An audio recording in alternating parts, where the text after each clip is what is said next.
சிவாய நம. நாங்கள் சித்ததயமா குருவின் துணை எல்லோரும் நலமாக இருக்கணும்.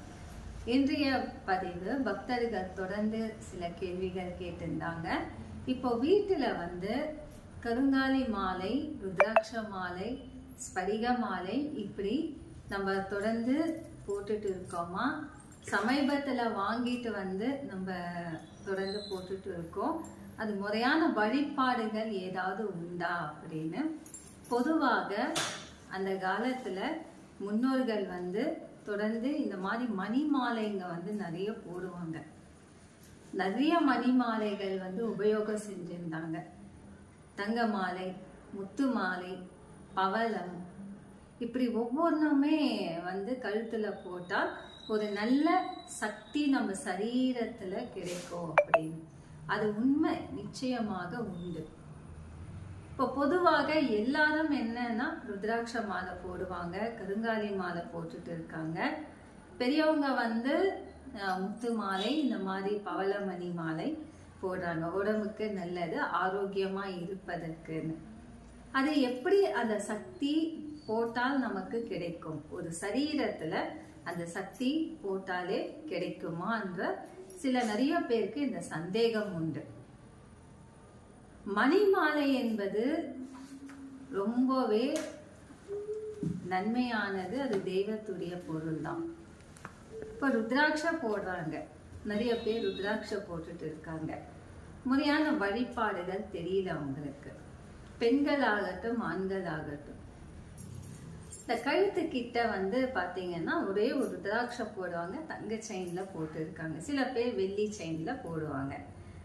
சில பேர் 108 மணி மாலை போடுறாங்க. ருத்ராட்சம் 108 ருத்ராட்சம் கழுத்திலே போட்டுட்டு இருக்காங்க மாலையாக.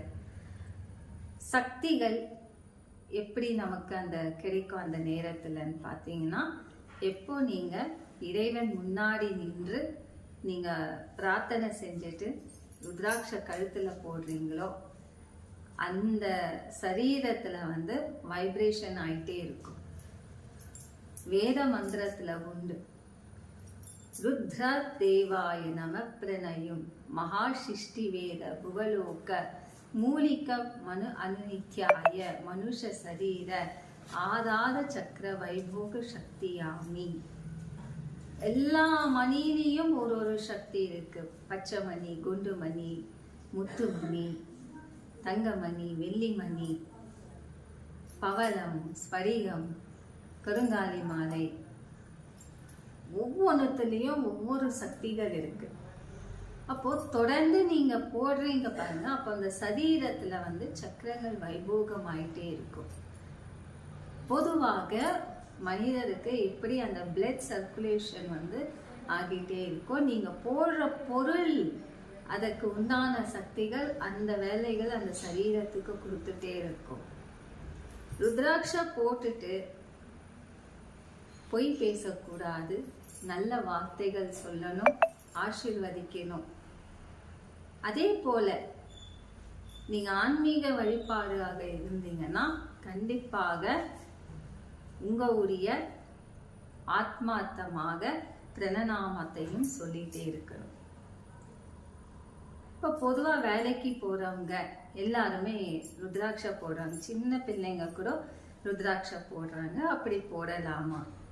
ஆண் பிள்ளைங்க 1 வயசுல இருந்து ஒரு 15 வயசு 20 வயசு மட்டும் போடலாம். அதற்கு பிறகு திருமணம் வாக்கியங்கள் பேசும்போது, திருமணம் பிள்ளைக்கு செய்யணும் அப்படின்னும் போது அந்த ருத்ராட்ச போடக்கூடாது. பெண்கள் 50 வயசு மேல கண்டிப்பா ருத்ராட்ச போடலாம். ருத்ராட்ச கூட பவளமணி அந்த மாதிரி ஏதாவது ஒரு மணிமா சேர்த்துக்கலாம். பொதுவாக தொடர்ந்து ருத்ராட்சம் போட்டுட்டே இருப்பாங்க சில பக்தர்கள். வேலைக்கு போவாங்க, அது போட்டுட்டே தூங்குவாங்க, அது போட்டுட்டே மாமிசம் சாப்பிடுவாங்க. அந்த மாதிரி இருந்தால் ருத்ராட்ச மாலை ஆகட்டும், கருங்காலி மாலை ஆகட்டும், நீங்க போட்டுட்டே மாமிசம் சாப்பிடுவதோ போட்டுட்டே தூங்குவதோ, அதை நீங்க அப்படியே தொடர்ந்து போட்டுட்டு இருக்கீங்கன்னா பாசிட்டிவ் இருக்கக்கூடிய நல்ல சக்திகள் கூட அது உங்களுக்கு நெகட்டிவ் எஃபெக்ட் கொடுத்துட்டே இருக்கும். நல்லா தானே இருந்தது, ஒரு மாசம் நல்லா இருந்தது, ருத்ராட்ச மாலை போட்டோம், ஒரு மாசம் நான் பவளமணி போட்டேன், எல்லாமே நல்லா இருந்தது. ஆனா 48 நாள் கழிச்சு எனக்கு எல்லாமே நல்லதான ஒவ்வொரு விஷயமும் இப்ப எல்லாமே தடைகள் ஆகுதுன்னா இதுவும் ஒரு காரணம். அதை பார்த்துக்கணும். எந்த மணிமாலை போட்டாலும் சரி, சக்திகள் தொடர்ந்து அந்த சரீரத்துல வைப்ரேஷன் ஆகிட்டே தான் இருக்கும். நீங்க இப்போ ஸ்படிக மாலை போடுறீங்க, ஸ்படிக மாலை போட்டுட்டு இரவு தூங்கும் போது கண்டிப்பாக அந்த ஸ்படிக மாலை ஒரு சின்ன பாக்ஸ் வச்சுக்கோங்க, அதுல வச்சிருங்க. ஒரு துணி போட்டு அதுல வச்சுட்டு அதுக்கு பிறகு மறுநாள் நீங்க ஸ்நானம் செஞ்சுட்டு அது கழுத்துல போட்டுக்கணும். இப்போ வீட்டில் வந்து ரிலேட்டிவ்ஸ் யாரோ சொந்த பந்தத்துல யாரோ இறந்துட்டாங்கன்னா உடனே அந்த மணி மாலையை நீங்க சுவாமி கிட்ட வச்சுட்டோ இல்லை ஒரு சின்ன பாக்ஸ்ல வச்சுட்டோ நீங்க போகணும். வந்து மஞ்சள் தண்ணியில குளிச்சுட்டு தான் நீங்க அதை எடுத்து போடணும். மாசத்துல வரக்கூடிய பௌர்ணமி, பௌர்ணமி அன்றைய தினம் நீங்க என்ன செய்யணும், ஒரு சின்ன பாத்திரத்துல பால் வச்சுக்கோங்க, அதுக்கு பிறகு மஞ்சள் தண்ணி, பன்னீர் வச்சுக்கோங்க. பன்னீர்ல வந்து கொஞ்சோண்டு பச்சை கற்பூரம் போடுங்க, அருங்கப்பில் போடுங்க, வில்வ இலை, வேப்ப இலை கொஞ்சம் போடுங்க. அந்த ருத்ராட்சமாகட்டும், மணி மாலை ஆகட்டும், கருங்காலி மாலை ஆகட்டும், எல்லாமே வந்து நீங்க அந்த பாலில் நீங்க போட்டு எடுக்கணும். அடுத்தது மஞ்சள் தண்ணியில, அடுத்தது பன்னீர்ல. அதுக்கப்புறம் நல்ல சுத்தம் செஞ்சுடுங்க, ஜல தண்ணியில சுத்தம் செஞ்சுட்டு சுவாமி கிட்ட வச்சு ஒரு மலர்கள் வச்சுட்டு நீங்க பிரணநாமம் என்ன சொல்லணும், ஓம் நம சிவாய, சிவாய நம, ஓம் நம சிவாய, சித்த மூலிக வசி வசியாமி. எல்லாமே மூலிகை, எல்லாமே மூலிகையால மணி செய்யறதாகட்டும், அதே போல மரக்கட்டையில மணி செய்யறதாகட்டும், இயற்கையாக கிடைக்கிற முத்து ஆகட்டும், இது எல்லாமே வசியம்தான். அந்த வசியம்தான் நம்ம வந்து தர்மத்தில் வழிப்படியாக அதை வந்து நம்ம பிரணநாமத்து மூலமாக சொல்லணும்.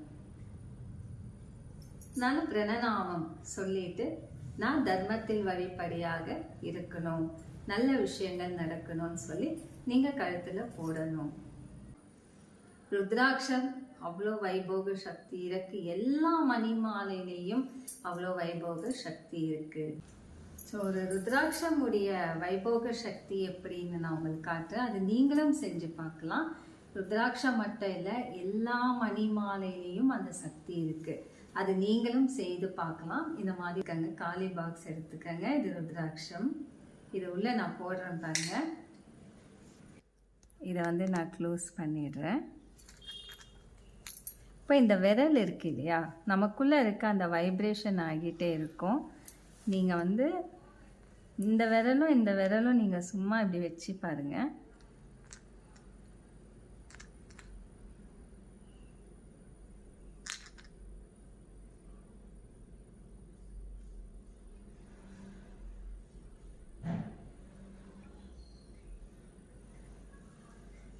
எல்லா மணி மாலை, ருத்ராட்சம் இதெல்லாம் இந்த மாதிரி சக்திகள் அதிகமாக இருக்கும்.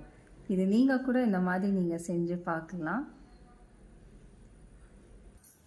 நம்ம சரீரத்தில் வந்து அவ்வளோ ஒரு சக்திகள் இருக்கும். ஏன்னா நம்ம சரீரத்தில் சக்கராசனம் வந்து எப்பவுமே ஆக்டிவாகவே இருக்கும். அந்த சக்கரங்கள், சக்திகள் எப்பொழுதுமே உண்டாகி கொண்டே இருக்கும்.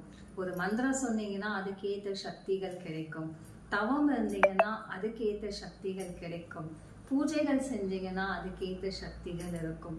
இப்படி ஒவ்வொன்றும் ஆன்மீகத்துல வந்து ஒவ்வொரு சக்திகளும் பெற்றுக்கொண்டு சித்தர்கள் நிறைய விஷயத்தை இந்த லோகத்துக்கு நிறைய விஷயங்கள் சொல்லிட்டு போயிருக்காங்க. அதுல வந்து இயற்கையாக கிடைக்கக்கூடிய இந்த மாதிரி ருத்ராட்சமாகட்டும், இது எல்லாம் தெய்வத்துடைய சிருஷ்டியான புவலோகத்துல ஒவ்வொரு சித்தர்களும் சரீரத்தை அர்ப்பணை செய்து மூலிகை மரமாக கூட மாறி இருக்காங்க. அது மாதிரி நிறைய விஷயங்கள் நான் யூடியூப்ல சொல்லியிருக்கேன். நீங்க கூட இதை வீட்டுல செய்து பாருங்க, உங்களுக்கும் அந்த சக்திகள் இருக்கு. ஒவ்வொரு மனிதருக்கும் ஆன்மீக வழிபாடுகள்ல நீங்கள் இருந்தீங்கன்னா உங்களுக்கே ஞான சக்திகள் பெருகி கொண்டே இருக்கும். நீங்கள் எப்படி பயன்படுத்துறீங்களோ அதுக்கு ஏற்ற சக்திகள் கண்டிப்பாக உங்களுக்கு கிடைக்கப்படும். உங்களுக்கு ஏதாவது சந்தேகம் இருந்தால் நீங்கள் கமெண்ட்ஸில் அப்டேட் பண்ணுங்கள். சிவாய நம. குருவே சரணம்.